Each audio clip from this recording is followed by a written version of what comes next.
Olá, meus amigos. Estamos aqui com o nosso programa, nosso podcast 22 minutos com você. Você sabe que esse podcast está planejado para a gente falar dos serviços do Hospital 22 de Outubro.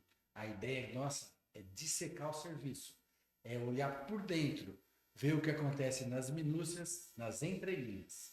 E hoje eu tenho aqui para a gente conversar o Dr. Rodrigo Couto Gabas, que atualmente é o chefão, é aquele cara que dá o tom, que comanda o serviço de anestesiologia do nosso Hospital 22 de Outubro.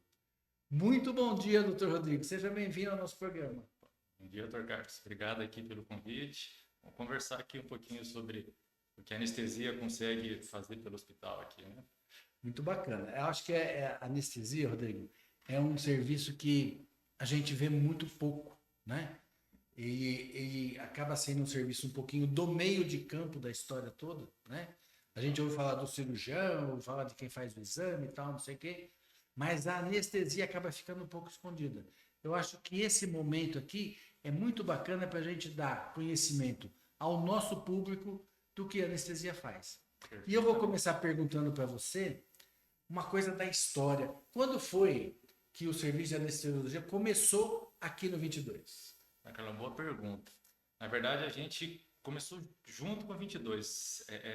Primeiro o PA foi montado, né? Os atendimentos começaram a ser feitos.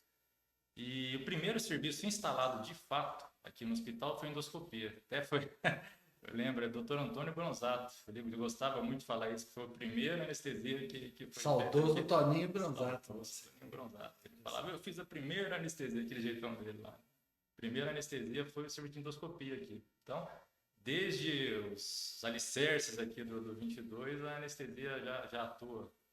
Já está presente e faz parte do cerne da alma do 22. No dia a dia, 24 horas por dia. Muito bacana.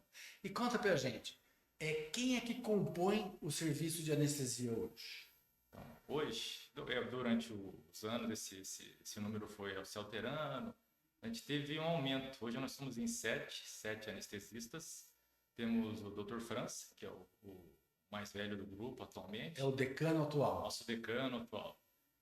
Depois temos o Dr. Marcelo, eu, Dr. Fernando, Dr. Anderson, Dr. Fábio e Dr. Luiz Alípio, que é o nosso júnior, nosso R1 aqui. Caçulinha da turma. Caçulinha da turma. Bacana. O serviço de anestesia, ele na verdade existe há mais tempo que o próprio hospital, né? Porque esse mesmo serviço de anestesiologia já atua na Santa Casa de Mojimirim há bastante tempo.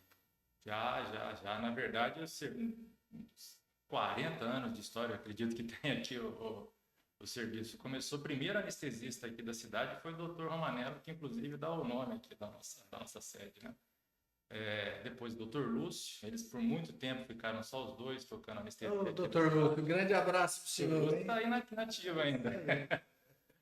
E depois veio o Dr. Franz, na sequência tivemos outra perda, né? O Dr. Wilson Assis. Wilson Assis. Wilson Assis, uma grande perda nossa também.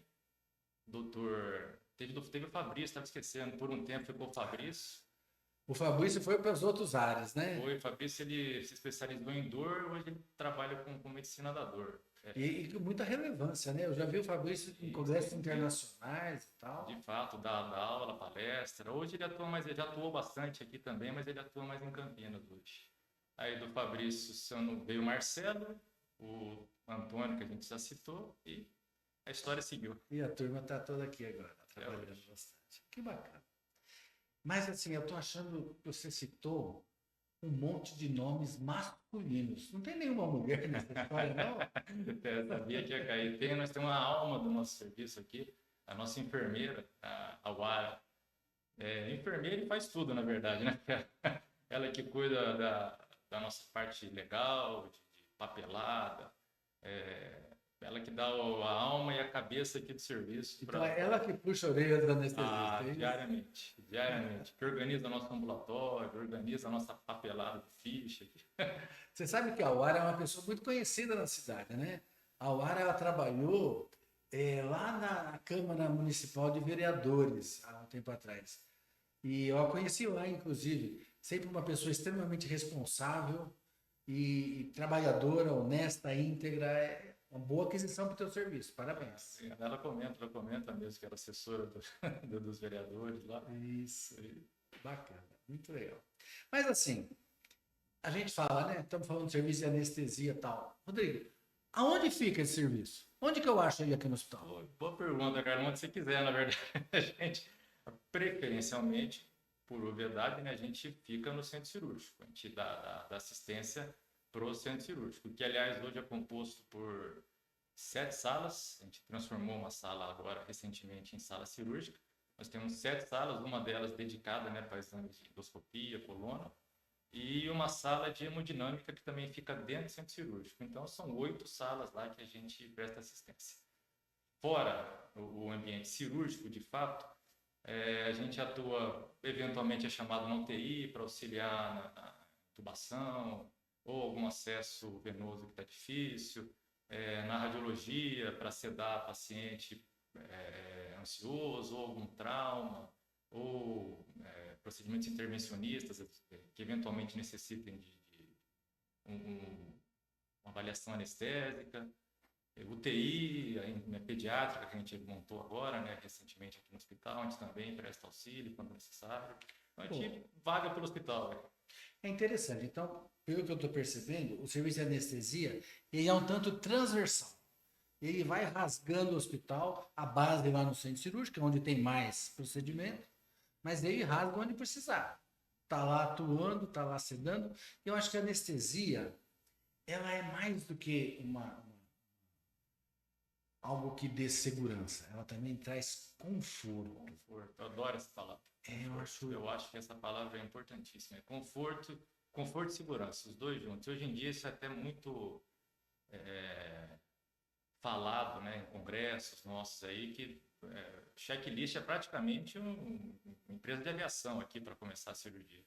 Tem todos os protocolos, a gente no hospital, inclusive, adotou recentemente esse pensamento voltado para a segurança do paciente, protocolo de cirurgia segura. Então, a gente aliar conforto e segurança. Você sabe que eu sou uma testemunha viva disso, né? Eu não queria falar, né, dos meus quase 40 anos de medicina, mas quando eu aprendi a fazer endoscopia, a gente não usava o serviço de anestesia, tá? E qualquer... primeiro que a gente fazia, no começo era na raça mesmo. Eu tinha que meio que hipnotizar o paciente para a gente colocar o tubo. Respira fundo. Era complicado. Depois a gente passou por o próprio endoscopista utilizar alguns medicamentos. Injeção intramuscular foi muito comum. Depois injeção intravenosa. Até que... Vou falar isso para você, não sei se você sabe. Isso é uma coisa que eu sei da anestesia. Nós fomos... o primeiro serviço Dr. Luiz falava isso, né? Que a gente colocou como rotina anestesia aqui. Eu lembro que a gente começou, o Dr. Lúcio foi a pessoa que conversou comigo. Vamos colocar anestesia aqui?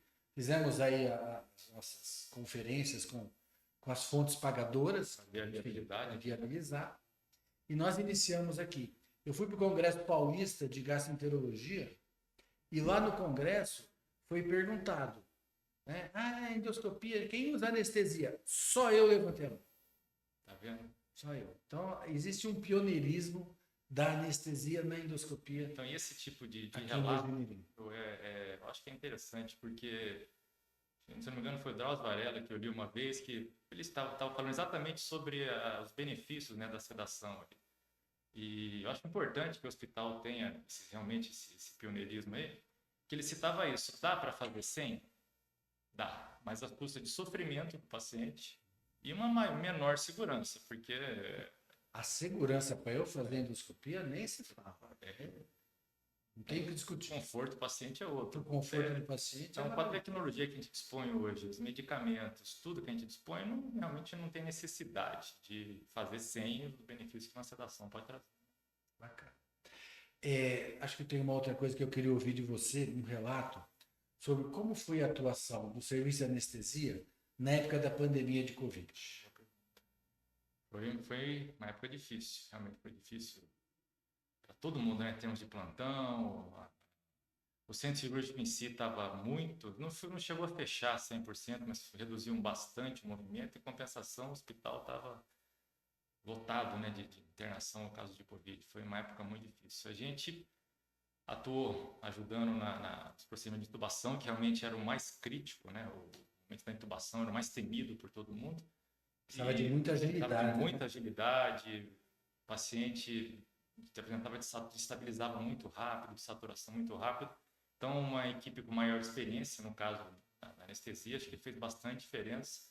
E depois não, durante, ainda teve problema da falta de medicamentos, né? Falta de sedativos.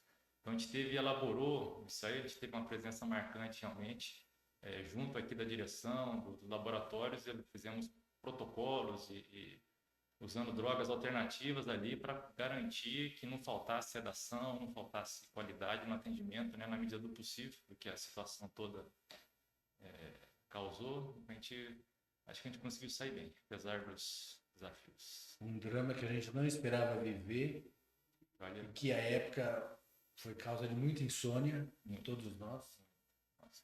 E hoje estamos aqui para contar essa história. Eu acho que isso é importante. Graças a Deus, passamos por isso. Graças a Deus. Bacana. Deixa eu fazer uma pergunta para você. Olha, vamos supor que eu estou lá no meu consultório, estou atendendo, e eu preciso fazer um procedimento com o paciente, seja um exame, seja uma cirurgia. Só que eu preciso que exista uma avaliação antecipada do anestesista com esse paciente. Para onde eu me encaminho nesse momento? Boa pergunta, essencial, acho, Carlos. Porque isso aí é uma coisa que é obrigado, mas às vezes as pessoas não sabem e acho que tem que ser divulgado. A avaliação pré-anestésica é essencial para um transoperatório, um pós-operatório tranquilo e seguro. Então, nós temos um ambulatório aqui no hospital dedicado para isso. Todo dia, no período da tarde, um de nós faz o ambulatório, que é para atender lá nesse ambiente, nesse momento, que a gente conversa com os pacientes, entende o que vai ser feito, estratifica risco, né, da cirurgia, com relação às comorbidades do paciente, medicações. A gente orienta exatamente quais os riscos, o que vai ser feito, o que não vai ser feito. Pós-operatório, vai necessitar de UTI, não vai, vão ter que ser um pouco mais invasivos na monitorização, uma cirurgia mais simples. Então, é nesse momento da avaliação que a gente consegue, muitas vezes, desmistificar, tirar muitos medos que esse momento, né, da cirurgia causa nas pessoas. Eu tenho feito bastante endoscopia em crianças aqui no hospital. E eu considero que, assim, a anestesia, nesse momento, ela garante a toda a segurança do meu serviço. Com criança, e eu sempre peço para que seja feita uma avaliação pré-anestésica. Eu acho que criança é essencial, né? É um pouquinho diferente do adulto, um adulto jovem, por exemplo. Um exame ambulatorial rápido, como endoscopia, realmente a gente, no momento ali, a gente consegue conversar, mas criança é um ambiente hostil, está longe dos pais, não conhece ninguém, todo mundo de verde e azul lá, né? Então elas ficam muito acuadas. Acho que esse primeiro contato que a gente tem com a família, com as mães e com a própria criança, a gente consegue explicar muita coisa e a gente consegue também passar uma medicação pré-anestésica, a gente faz um remedinho lá que a criança já chega, né, com a gente, um pouco mais sonolenta, mais relaxadinha, mais tranquila, chega dando risada. Então é nesse momento dessa avaliação que você já prevê o pré-anestésico. Você começa a programar a cirurgia no momento da avaliação. Você programar tudo que vai ser feito, como é que vai ser a indução da anestesia, manutenção, o que vai ficar de analgesia no pós-operatório, no momento vai precisar de sangue, não vai, tudo no momento da avaliação pré-anestésica. Começa o planejamento. Bacana. Outra coisa que eu vejo assim, é muito comum o anestesista indicar a necessidade de UTI na hora que ele atua no intraoperatório.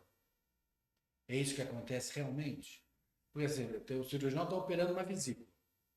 E aí ele esperava que fosse de um jeito, aconteceu um pouquinho diferente. O anestesista é que vai ter esse olhar e falar, não, esse paciente tem que passar a noite sob uma observação mais estrita, mais apurada. Que a nossa pergunta aqui, às vezes, desperta alguns gatilhos aqui. O que você falou exatamente, na residência, o professor nosso até brincava lá, o anestesista é o intensivista de verdade. Ele falou, você fica tempo inteirinho cirúrgico na cabeça do paciente. Você está cuidando só daquele paciente, entendeu? Então, você é o responsável pela estabilidade dele, você tirou a consciência dele, tem que trazer de volta a consciência. Então, essa monitorização no intraoperatório, a gente consegue avaliar exatamente, olha, a cirurgia está saindo um pouco do que foi planejado. Houve alguma intercorrência, ou o paciente teve alguma descompensação de um quadro de base dele, se for um paciente com uma saúde mais debilitada. Então, a gente consegue avaliar bem isso. Olha, esse paciente vai necessitar, além da nossa assistência aqui intraoperatória, de uma assistência pós-operatória mais específica. Então, ambiente de cuidados intensivos. Não dá para ir para o quarto. Então, isso já pode ser avaliado previamente. Se você já sabe que é uma cirurgia grave, que vai demandar muito, né, da fisiologia do paciente depois, ou se realmente teve alguma intercorrência intraoperatória ali que às vezes acontece. Infelizmente, às vezes. Infelizmente acontece. Agora eu vou mudar um pouquinho o enfoque com você. Vamos falar um pouquinho da saúde do anestesista. Tá? Médico é uma medicina, é uma profissão onde já existe um estresse aumentado em relação ao mais comum da nossa sociedade. Tá? A gente hoje, estatisticamente falando, os médicos são os que mais suicidam, mais que a população em geral.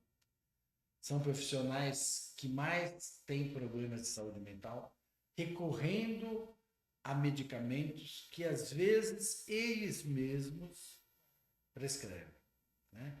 Não deve acontecer, mas acontece, até porque a oportunidade do médico em ter acesso ao medicamento é muito maior que a sociedade em geral. Como é que o anestesista lida com isso hoje em dia? Pois é, acabei de falar que desperta gatilhos. Olha, eu acho que desse quadro que você passou, acho que a anestesia, se eu não me engano, são as profissões que mais têm índice maior de suicídio, de adição, e a gente até brinca, a gente é o dono do bar, né? A gente tem a chave do bar ali, então a gente tem que ter muito